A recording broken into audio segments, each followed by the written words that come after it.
ma chaîne YouTube pour un nouveau carnet de lecture.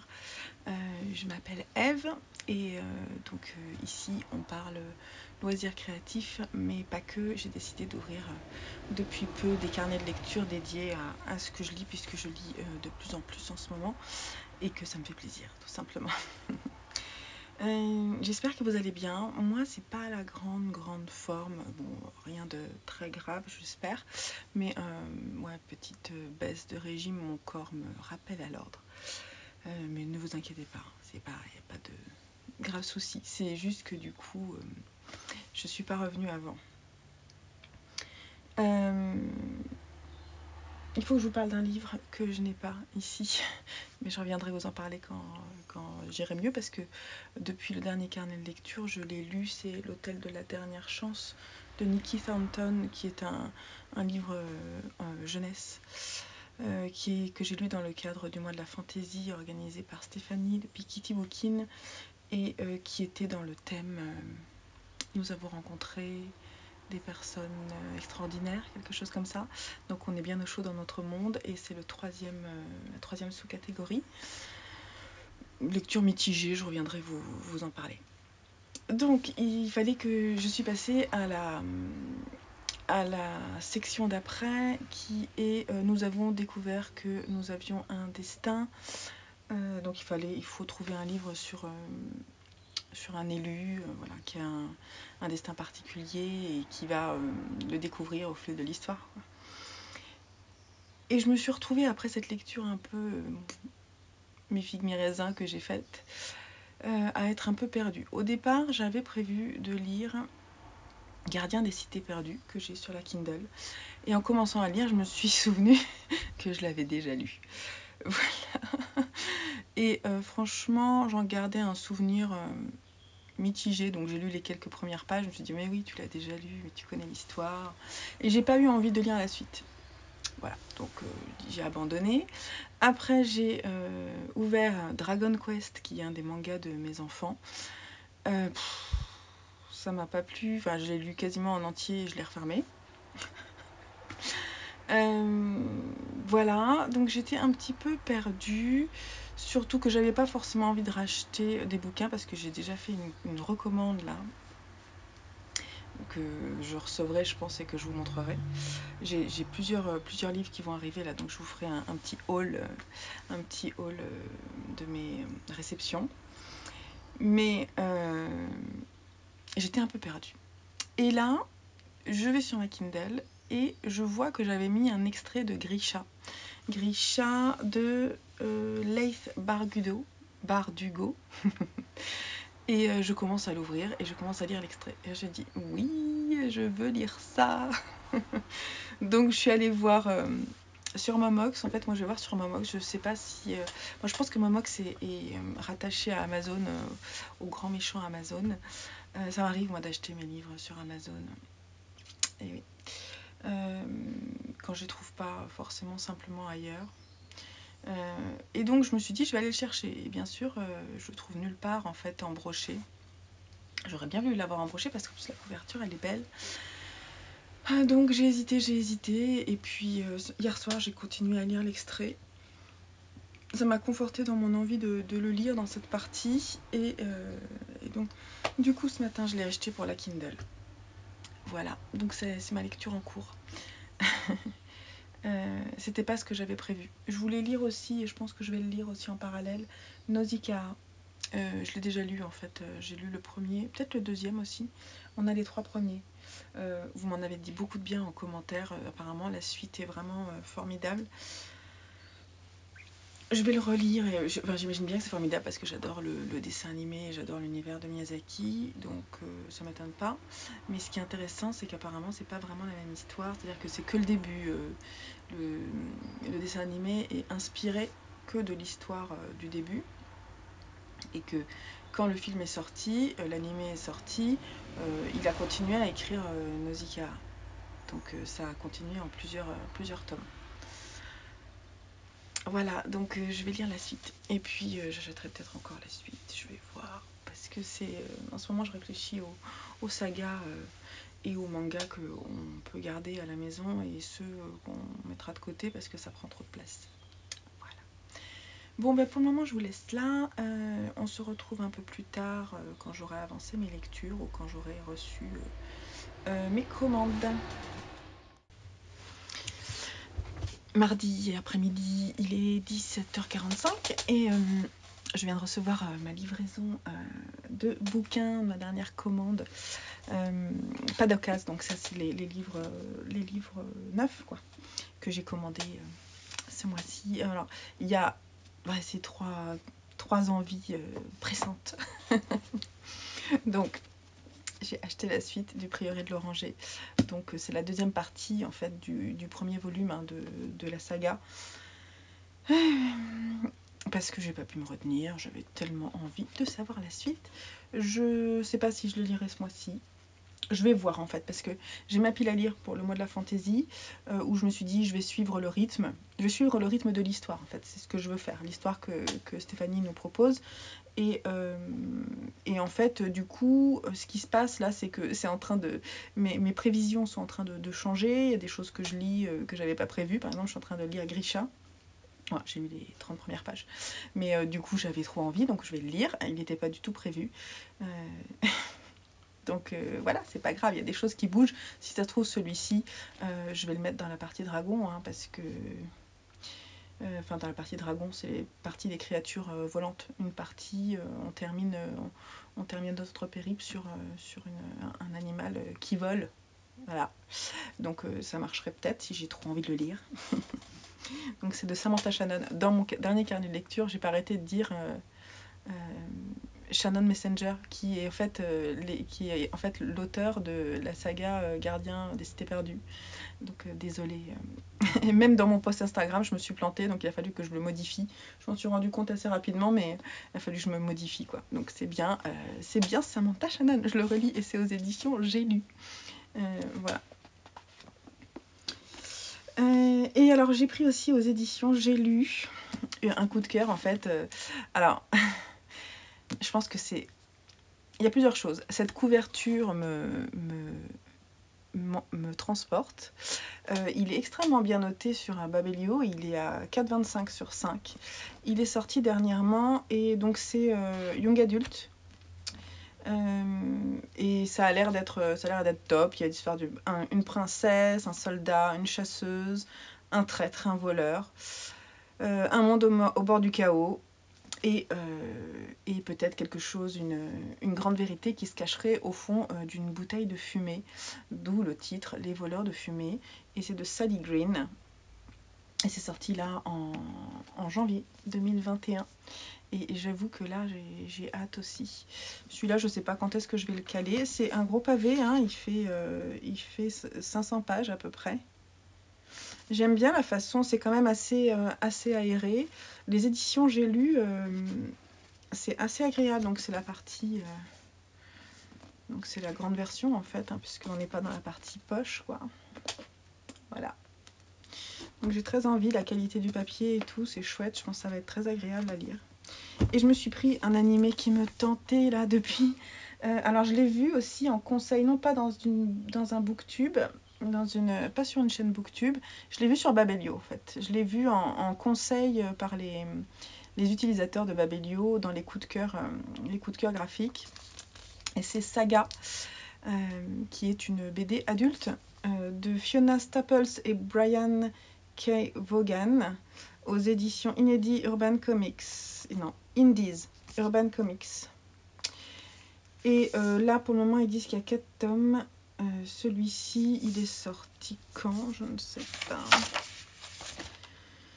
Il est sorti... Ils ont ressorti celui-là en 2012. Et 2020, Urban Comics pour la version française. Ça a l'air tellement bien. Donc c'est plutôt de la science-fiction. Là, on est plutôt dans un univers de science-fiction avec en même temps pas mal un univers aussi un peu fantastique. Apparemment, c'est un couple assez atypique. Donc elle va accoucher, d'un bébé. C'est une planète qui s'appelle Clivage et ils sont dans un monde qui est en train de mourir. Et c'est la guerre d'ailleurs, pas mal de voilà. Puis c'est l'histoire, il y a une histoire d'amour entre ces deux personnages. Et forcément, l'arrivée du bébé, j'imagine, va être assez importante puisqu'il est sur la couverture. Elle a des ailes là. En fait, tout là me donne envie de savoir ce qui va se passer. Je sens que ça va me plaire ça. Donc voilà. Donc 3 coups de cœur, 3 réceptions coups de cœur. Un peu dans l'univers fantastique et science-fiction là en ce moment, quand ça se sent que ça me tente bien. Ces univers un peu, voilà, complètement onirique quoi. Donc voilà, je suis trop contente. Ça m'a redonné le sourire pour la journée. La forme, c'est pas encore tout à fait ça. Je pense que j'ai besoin de repos. Mais la bonne nouvelle, c'est que mercredi, de toute façon, je ne travaille jamais le mercredi. Mais ces journées souvent enfants, activités, là je pense que de toute façon avec c'est pas encore totalement déconfiné avec les activités de mes enfants, donc on est quand même en mode cool. Je crois qu'à partir de 14h30 on sera tranquille. Et puis jeudi c'est férié et je ne travaille pas jeudi. Je travaillerai certainement vendredi, je pense, si la forme est là. Donc ça va me faire du bien en fait d'avoir 2 jours et le week-end après. Et je vais bouquiner, ça c'est clair. Et en plus, mon tricot, je vous le montre quand même un petit peu. Pas beaucoup parce que c'est un design, mais vous voyez, il y a de la dentelle et des rayures. Et en fait, la dentelle, forcément, il faut que je suive un diagramme. Mais là, je suis sur la dernière partie de rayure de cette partie-là. Et ça, je peux le faire sans regarder mes aiguilles et mes mailles. Parce que c'est que du point endroit, c'est du point mousse en aller-retour. Donc... voilà. Et après, je vais avoir toute la bordure à faire. Voilà. Bon, en tout cas, si vous voulez en savoir plus, je le montre en détail sur ma page Patreon. Parce que j'ai une page Patreon de ma marque créatrice EV3, Eve, qui se prononce... Ah, ça s'écrit EV3, mais ça se prononce Eve comme mon prénom. Et donc ça, tout se passe dans Patreon. Et puis voilà, puis sinon il y a mes vlogs, parce que celui-là en fait je vais le montrer assez rapidement, ça fait partie d'une tenue handmade que je me prépare pour le printemps, donc je pense que je vais la montrer avant que le patron sorte, il y a des chances. C'est un grand châle qui va être très apprécié et puis c'est tout à fait dans mes tons bleus et en plus c'est dentelle et rayures, j'adore ça. Voilà, moi je vous laisse là, je finis ma journée de boulot et je vais me poser pour bouquiner un peu. Alors, mercredi 13h, pour la petite souris a offert 2 livres à Lucien. Pourquoi? Tu nous montres, Lucien? Oui, cet enfant a donc perdu ses 2 petites dents de devant. Donc, avec son petit argent de la petite souris, son argent de la petite souris, il s'est offert, ça pourrait être bien pire, Deina Sarfati, aux éditions Cambourakis, qui nous a été recommandé par notre libraire. Et apparemment, il existe déjà, ça pourrait être pire. Et celui-ci, il est sorti en 2020 et ça a l'air plutôt rigolo.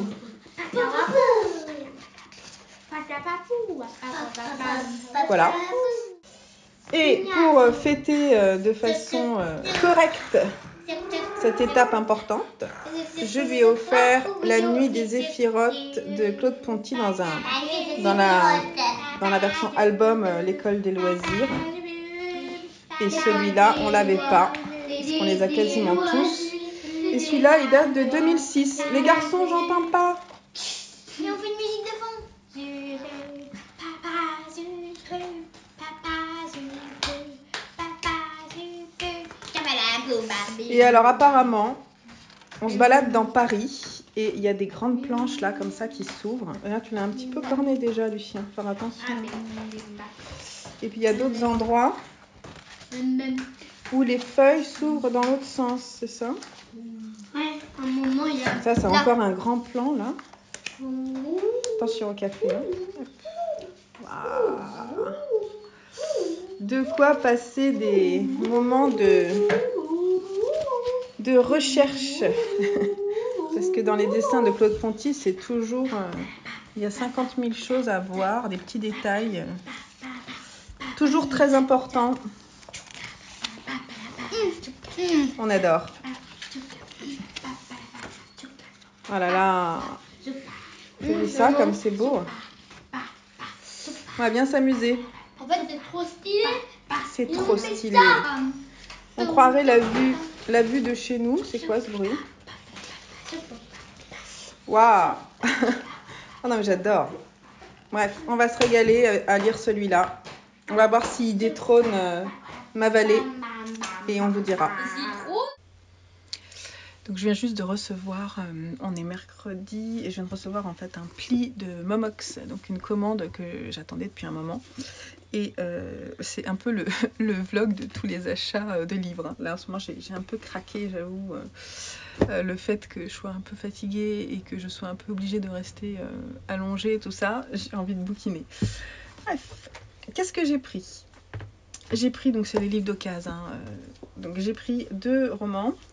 Le continent de Raphaël Riol aux éditions La Brune. Donc en fait c'est l'histoire d'Inès qui fait genre un burn-out ou un breakdown. Elle en peut plus de son boulot et elle fait un truc de fou. Et je pense que c'est l'histoire, elle s'isole sur une île. Elle va essayer de retrouver un petit peu la joie de vivre, j'imagine. J'en ai entendu beaucoup de bien, donc j'ai très envie de le lire. Je pense que je vais le lire le mois prochain. Voilà, c'est une histoire, une histoire de vie. J'ai aussi pris Missouri 1627 de Jenny Hendricks et Ted Kaplan. 2 jeunes filles en quête de liberté, un road trip à 1000 heures sur les routes des États-Unis aux éditions Bayard.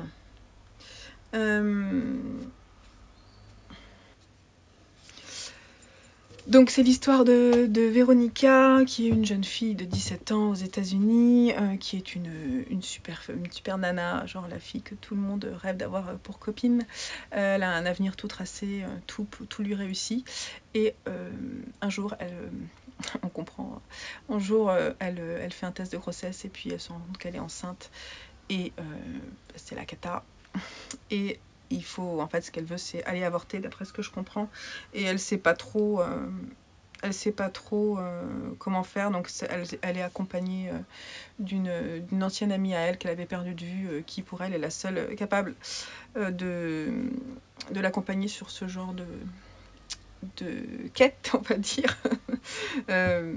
Voilà, donc elle lui demande de l'aide et apparemment donc c'est Bailey qui est une punkette affranchie, donc ça serait un road trip un peu à la Thelma et Louise, je ne sais pas.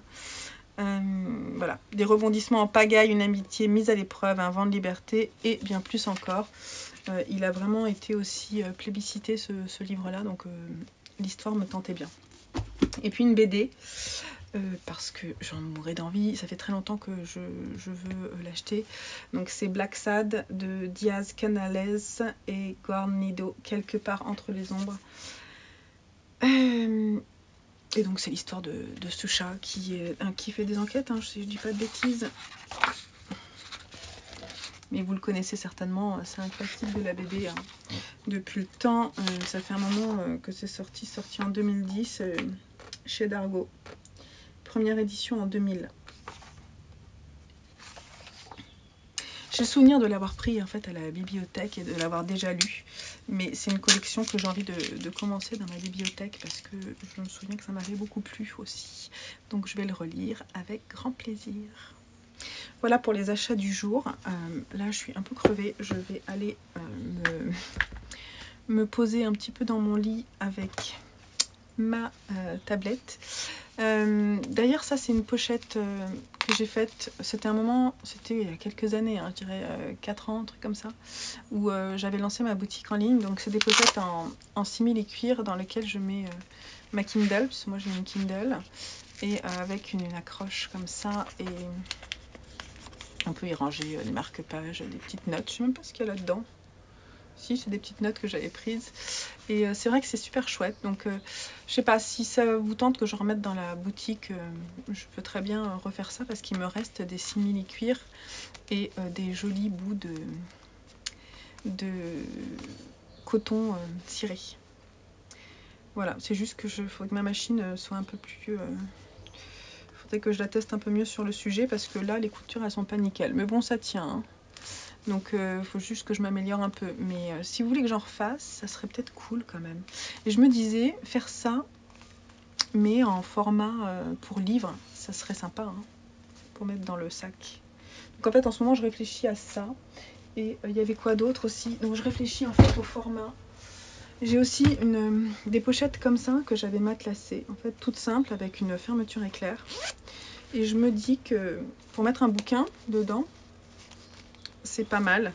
Après, il faudrait que je le décline pour pouvoir mettre des livres de cette taille dedans. Je sais pas si ça vous intéresserait, mais celle-là c'est matelassé. C'est doublé. Sauf que là c'est pas très bien fait, il faudrait que je fasse la doublure avec. Enfin, ça c'était au début de la couture en fait, c'est une des premières cousettes que j'ai faites. Mais voilà, les pochettes matelassées comme ça c'est assez joli, dans des tissus fleuris, c'est trop chouette. Voilà, donc faut me dire si ça vous plaît. Après il y a d'autres choses, on peut faire aussi avec un rabat pour les plus grands, on peut faire en simili-cuir. Voilà, donc si l'idée vous tente, n'hésitez pas à me dire. Je pourrais décliner ça dans ma boutique, ça me tente bien en ce moment. De toute façon, je pense que je vais m'en faire moi des pochettes pour mes bouquins. Voilà, bon, allez, je vous laisse.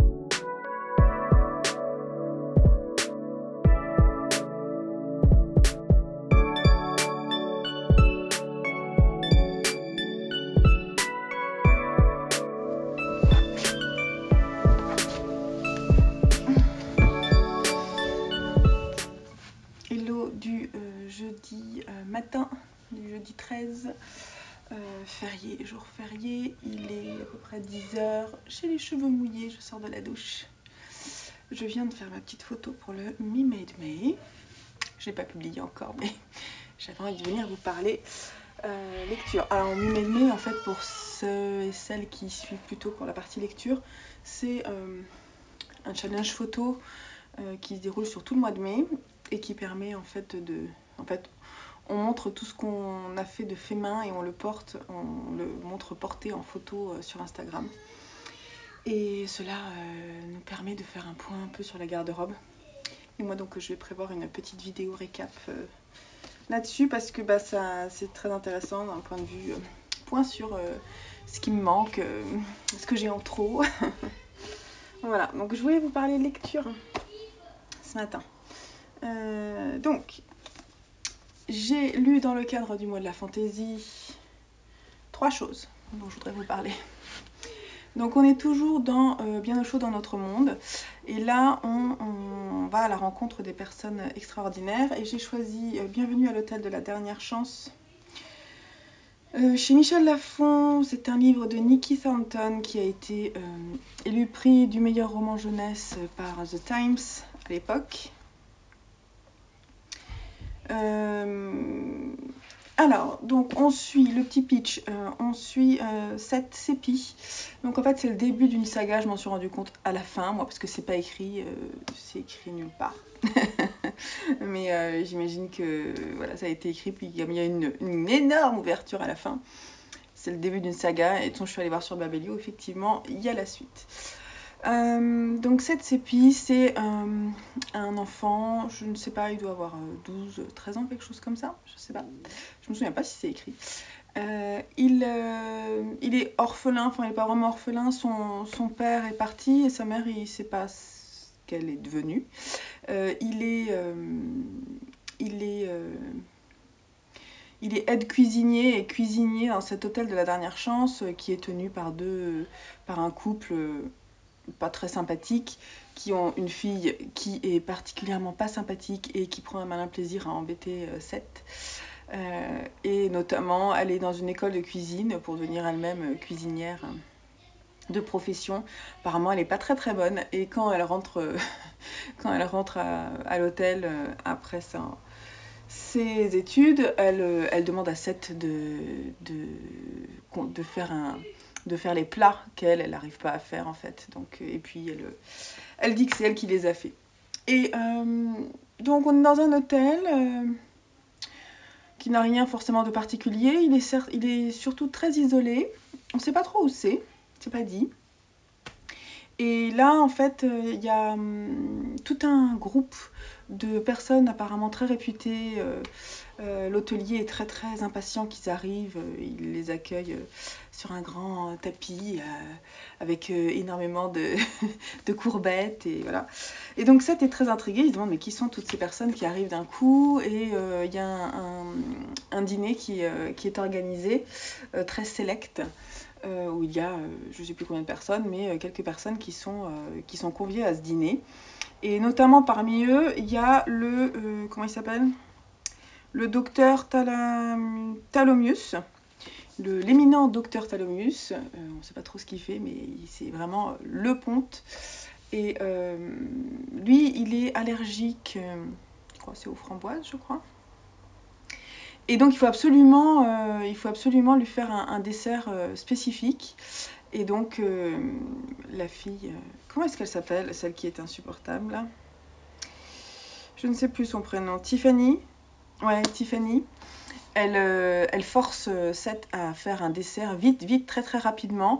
Et lui, il est un petit peu perdu, il ne sait pas trop ce qu'il doit faire. Et il va lui demander, en fait, il va demander au docteur Thalomyus ce qu'il préfère comme fruit. Et lui, il dit c'est les abricots. Là, il rentre dans sa chambre, il est complètement perdu. Et puis, il a une petite chatte qui l'accompagne, qui est avec lui, qui est vraiment très mignonne. Et qui cherche quelque chose dans un coin de la chambre, dans un trou de la chambre. Donc, en fait, c'est la planque là où il met tout l'argent qu'il met de côté pour pouvoir un jour s'en aller. Et donc il sort ça, et puis elle continue à creuser, à chercher un truc au fond. Donc il met sa main, il cherche, et puis là il sort un petit livre noir, un tout petit carnet noir, dans lequel, par miracle, il y a écrit des recettes de cuisine. Et il feuillette, il se dit quand même qu'il est assez original ce carnet, il y a des symboles un peu particuliers dessus. Et il trouve une recette de gâteau à l'abricot dedans, et donc il va faire ce gâteau spécifiquement pour le docteur Thalomyus. Le dîner commence, les portes sont fermées, c'est un dîner clos, très étrange. Il a très hâte en même temps que le docteur Thalomyus goûte son gâteau parce qu'il s'est donné énormément de mal et pour lui il n'a jamais fait un gâteau aussi bon. Donc il se dit que peut-être il pourrait s'en aller si quelqu'un lui disait mais c'est incroyable le gâteau que tu as fait, c'est impressionnant. Et là ils entendent des cris.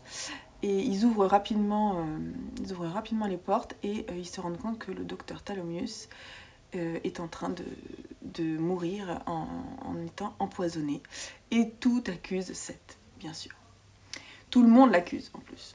Donc on l'enferme dans un placard. Et quelqu'un vient lui ouvrir, quelqu'un assez étonnant, je ne dirais pas qui. Et les histoires, les aventures commencent. Il va se rendre compte qu'en fait, ces personnes qui se sont réunies sont tous des magiciens. Il ne connaît pas du tout l'univers de la magie et il va découvrir, dans le cadre d'une enquête qu'il va faire avec aussi un inspecteur un petit peu particulier, il va faire donc un polar en fait fantastique. Il va faire une enquête qui va amener à là, on va trouver qui est la personne, le fautif. Voilà. Alors, c'était un petit peu long à expliquer, mais alors j'ai trouvé que le début finalement était pas si mal, ça m'a assez accroché, mais après toute la partie polar, j'ai pas trop aimé. Je trouvais intéressant de voir comment l'univers de la magie arrivait d'un coup, comme ça c'était assez étonnant, comment Seth était assez ébahi par toutes ces choses qu'il voit et que les personnes lui montrent. Et puis comment il aborde ça. Et j'ai trouvé que c'était...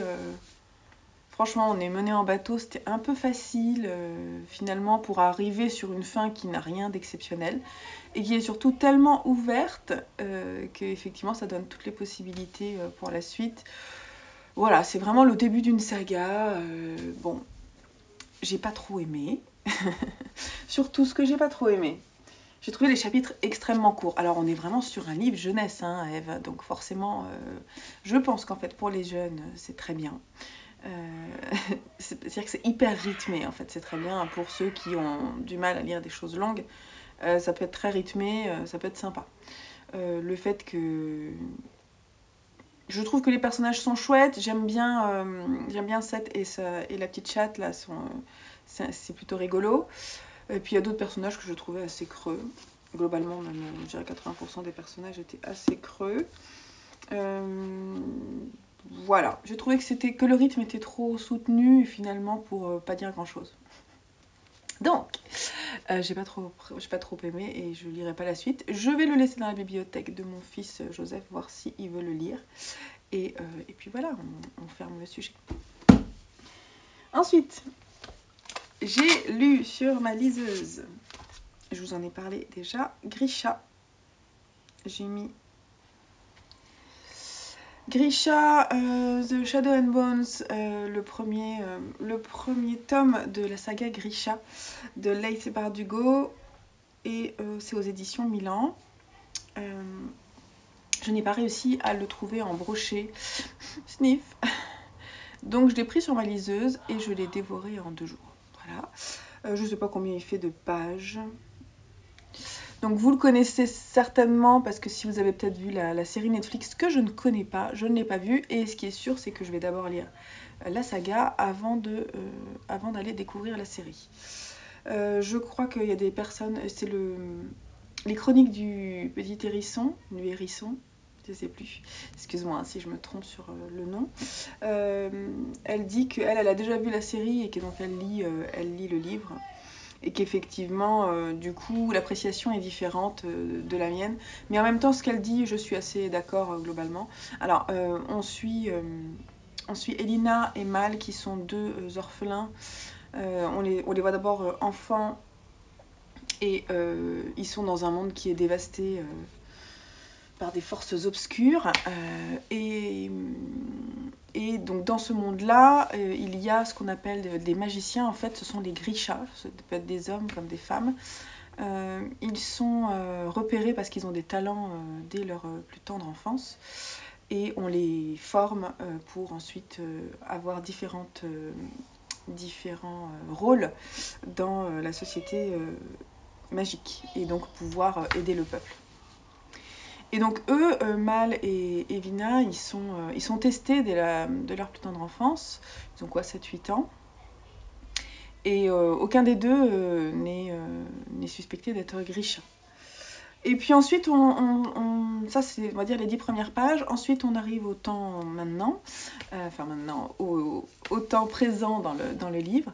Et là, on a toujours Mal et Elina qui sont donc en train de traîner dans une ville. Ils sont pas riches, ils sont vraiment dans la société de niveau inférieur, quoi, dans le bas monde. Et ils vont, alors je sais plus comment ça s'appelle. En glissant sur ces embarcations là, sur le sable, ils rentrent dans ce qu'on appelle le Shadowbold. Donc ils rentrent dans le Shadowbold et là donc c'est vraiment, vous voyez, c'est très obscur et sombre. Et ils savent que là, ça va être très, très compliqué. En fait, soit ils meurent, soit ils arrivent à passer. Et donc Mal et Elina sont sur le même, ce qu'on appelle un skiff, c'est ça. Et ils sont chacun d'un côté de l'autre de l'embarcation.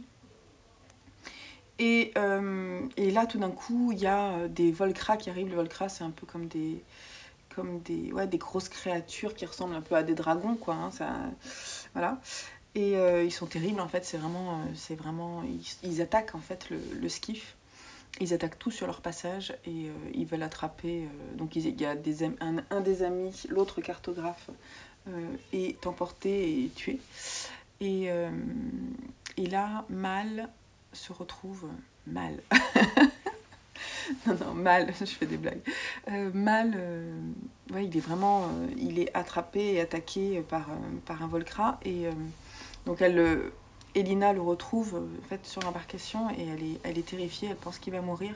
Et donc elle le couvre de son corps Et là, un Volcra fonce sur eux et là, boum, le chapitre s'arrête. La suite, je vais pas trop vous spoiler, mais ils ne sont pas morts. Et il va y avoir une initiation pour l'un d'entre eux pour rentrer justement dans le monde des Grisha.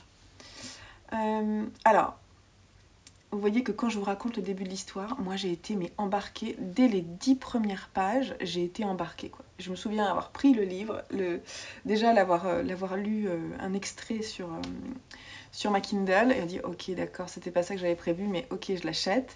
Et ensuite j'ai lu la suite et là je descends, on était en train de prendre l'apéro avec les garçons en bas et je dis aux enfants, alors là celui-là je sens qu'il va me plaire ce livre.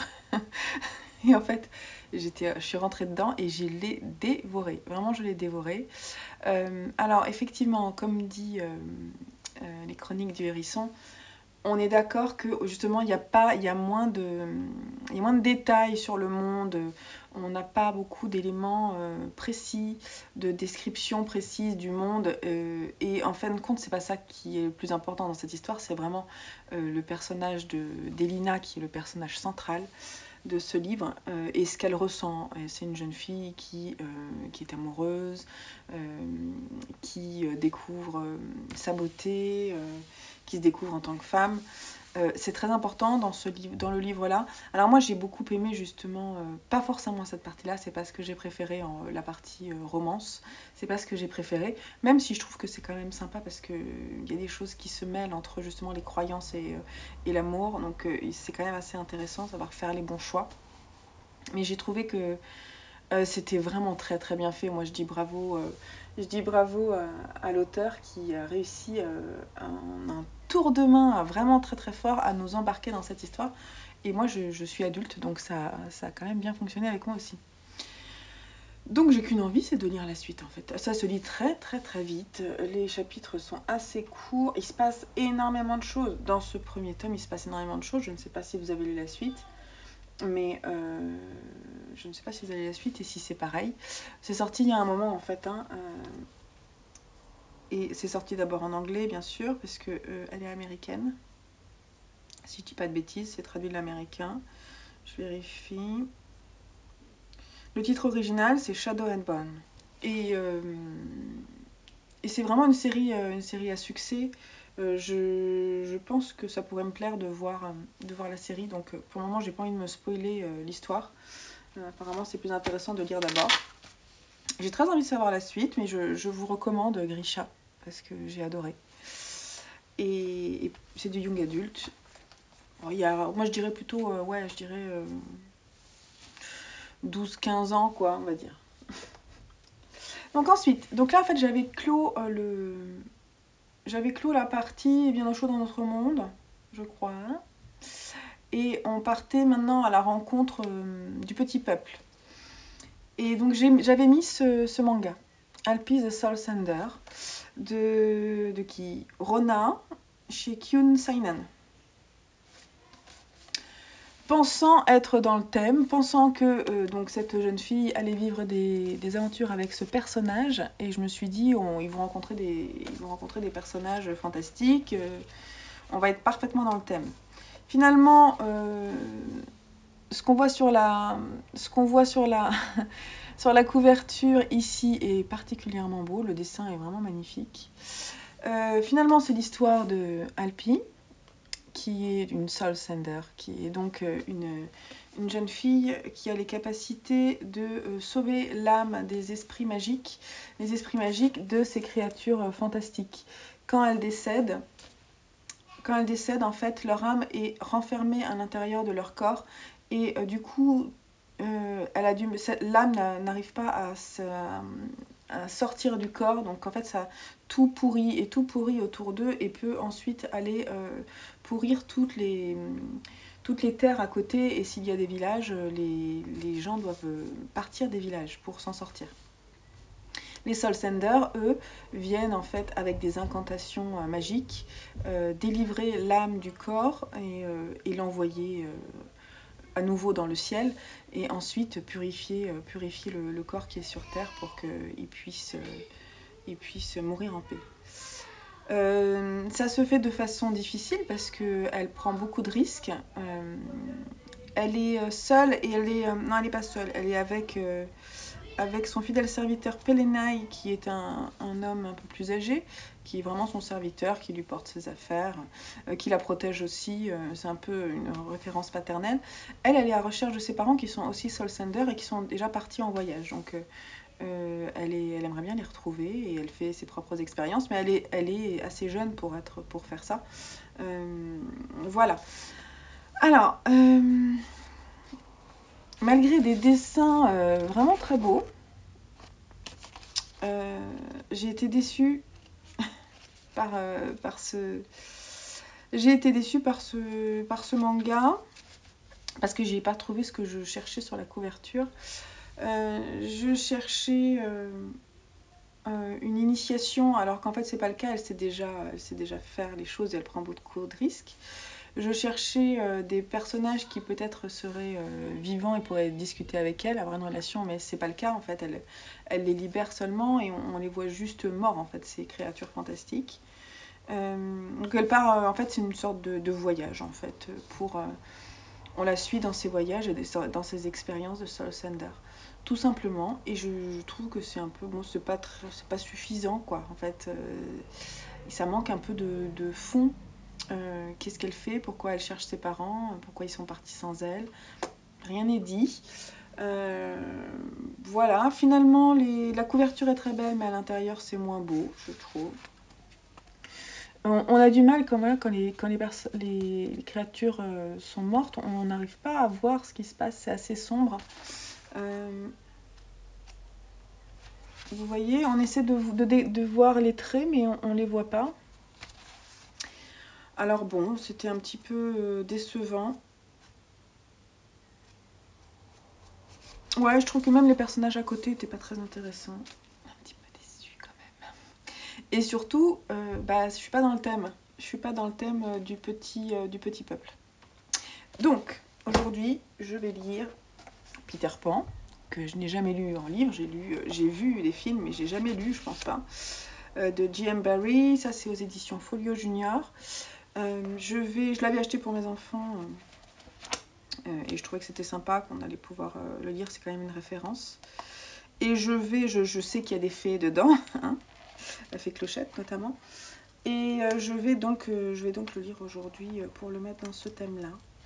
Ce week-end, on va commencer avec Cop de Geek, une lecture commune, le Damosio.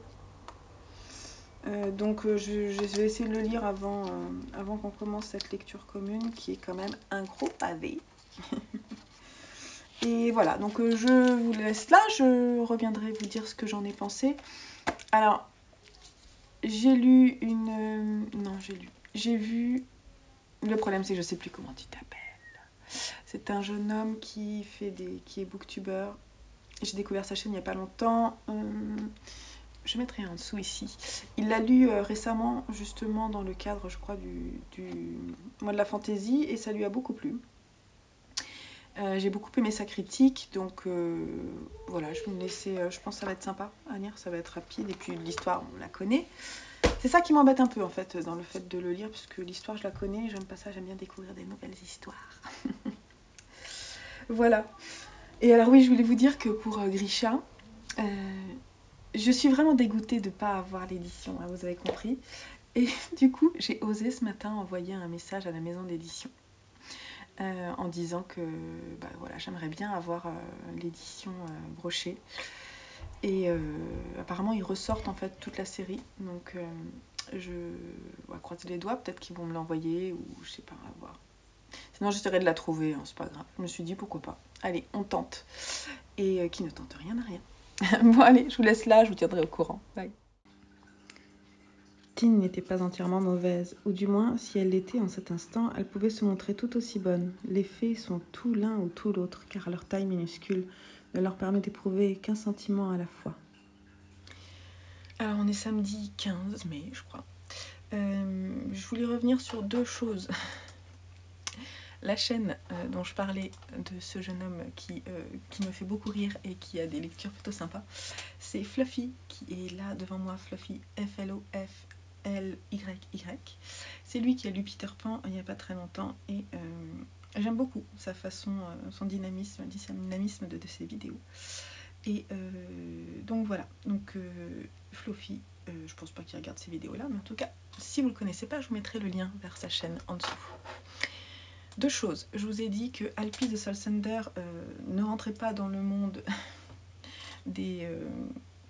je vous ai dit qu'elle rentrait pas dans la case petit peuple, folklore autour des fées, tout ça, forcément parce qu'en fait je l'avais pas mis dans cette case là et que le première sous-catégorie de la catégorie nous avons traversé la forêt, c'est et commençons le périple, donc c'est autour du voyage et donc c'est bien dans ce cadre là que Alpi the Soul Sender part en voyage. Ça marche très très bien, donc il n'y a pas de souci, je vais pouvoir valider cette section. Et sinon je voulais vous dire, niveau lecture, deux choses. Donc je suis toujours en train, excusez-moi, je suis en train de tricoter en même temps.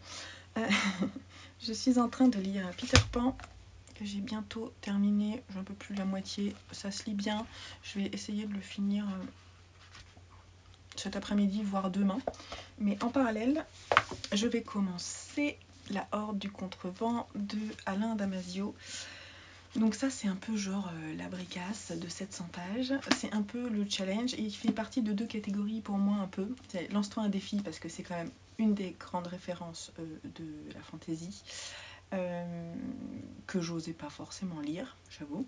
Il me fait un peu peur ce livre, le fait que ce soit déjà paginé à l'inverse, parce qu'en fait c'est bien le cas, hein. On commence à la page 700 et on termine à la page 0. Je me demande bien ce qui va se passer à la page 0, 1, la page 1. Et du coup, je vous avais demandé en commentaire si vous vouliez le lire avec moi, lire un des livres avec moi. Et il y a Delphine, Cob de Geek, qui m'a dit bah, moi je veux bien lire La Horde du Contrevent avec toi. Donc on va se lancer, on n'a jamais vraiment fait, je ne sais pas si elle a déjà fait une lecture commune, en tout cas moi j'ai jamais vraiment fait. Donc on s'est dit que pour le moment on allait commencer, voir quel rythme on avait sur le bouquin. Et voir si on accrochait et comment est-ce qu'on allait lire ça, quoi. Donc je vais le commencer cet après-midi. Voilà. Sinon, autre chose, je voulais vous dire que je participe, ce matin, j'ai vu la vidéo de Laura's Reading aussi, qui est une booktubeuse que j'ai découvert il n'y a pas très longtemps et j'aime beaucoup son énonciation. J'aime beaucoup, elle est très rigolote et elle a des choix de lecture très hétéroclites et j'aime beaucoup. Donc Laura's Reading, qui est sur Booktube depuis longtemps je pense, hein. Elle organise du 1er juin au 31 août un challenge littéraire qui s'appelle La Croisière s'amuse, c'est ça? Non. Comment ça s'appelle? Non, c'est pas La Croisière s'amuse, c'est une de ses sections, c'est La Croisière littéraire au féminin. Le but, lire que des auteurs, autrices, hein, des femmes, quoi. Lire que des autrices et si possible, pas françaises, ou si possible qui se passe dans des livres où on n'est pas en France. Voilà. Je trouve que l'idée est sympa, elle a mis plusieurs sous-catégories, donc là l'idée, je sais pas où j'en suis là sur mon tricot, c'est une catastrophe. Je vais m'arrêter, je vais finir de parler et ensuite je vais le reprendre. Donc moi j'ai noté toutes mes petites catégories là et ce matin j'ai commencé à sortir 2-3 bouquins de ma bibliothèque. Et le constat assez terrible, mais je pense que c'est peut-être fréquent, je ne sais pas. Je ne suis pas une acheteuse compulsive de livres, en tout cas, ça commence à arriver là. Donc, je n'étais pas une acheteuse compulsive de livres, mais j'ai pas énormément d'autrices dans ma bibliothèque. La plupart du temps, ce sont des hommes. Là, ça tombe bien en fait ce challenge parce qu'il faut que je parte à la découverte de toutes ces auteurs que je n'ai pas encore lus. Je vais m'organiser, je vais chercher, alors j'ai déjà commencé à mettre 2-3 choses dans les catégories. Ce qui est bien c'est que c'est sur 3 mois donc ça n'empêche pas de lire d'autres choses à côté que j'avais prévu de lire.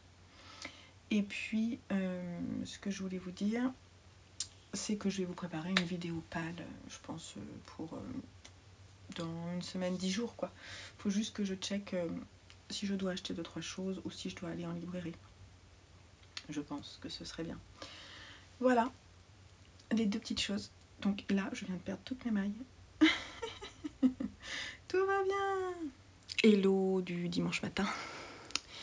Je suis en train de faire un gros tri dans les bouquins enfants notamment. Et on avait plusieurs cartons en fait en bas à la cave, donc je fais des allers-retours. C'est mon sport de la journée.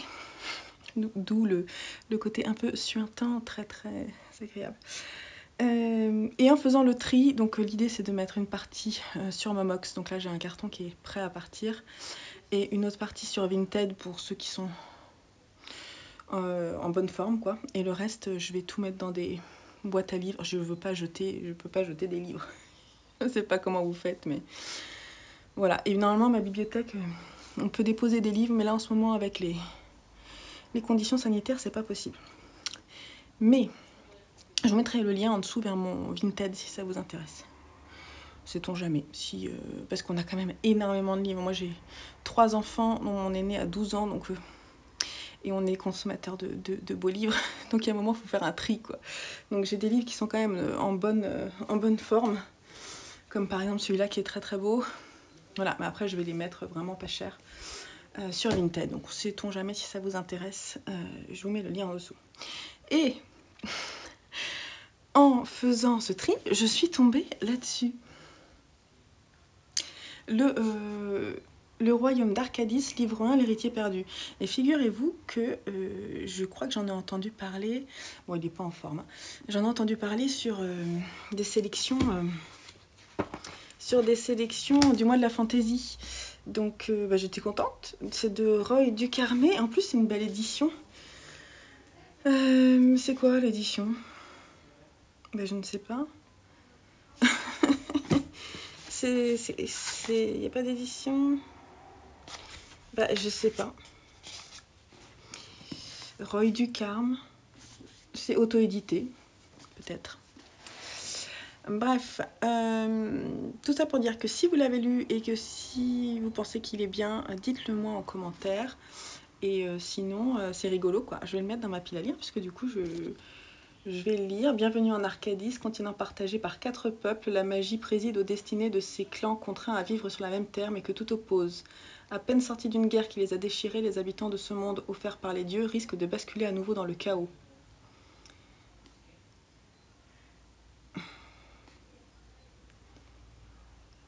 C'est écrit à c'est 2 voix. Bref, je vais me renseigner. Mais je trouve que l'édition est jolie. Après, il est un peu corné, hein. Il y a... Voilà, je pense qu'on l'avait pris d'ailleurs à la bibliothèque dans le rayon livres donnés, quoi. Bref. Joseph avait dû essayer de le lire et ça lui a pas plu. Je pense que c'est young adult et qu'il est trop petit. Voilà le petit topo du jour. Ah oui, alors sinon, j'ai lu, mais je pense que en fait, j'hésite. J'ai lu Peter Pan, je l'ai fini en fait ce matin. Et j'ai commencé La Horde du Contrevent. Mais je crois que on va s'arrêter là en fait pour ce vlog de la semaine, parce que j'ai envie de l'éditer cet après-midi. Et j'ouvrirai le nouveau vlog en faisant le point sur ces 2 lectures. Surtout que je suis un peu crevée aujourd'hui, donc j'ai pas forcément la forme pour vous parler de ces 2 bouquins, dont La Horde du Contrevent qui est quand même une œuvre conséquente. Il y a pas mal de choses à dire. Voilà, donc je pense qu'on va s'arrêter là pour aujourd'hui, pour la semaine. J'espère que vous allez bien. Moi, c'est pas la grande forme, mais ça va aller mieux, on va dire, hein. Et puis, je vous souhaite de bonnes lectures. Et je vous dis certainement à la semaine prochaine, parce que j'aurai plein de choses à vous dire. Allez, je vous fais des bisous. Bye bye.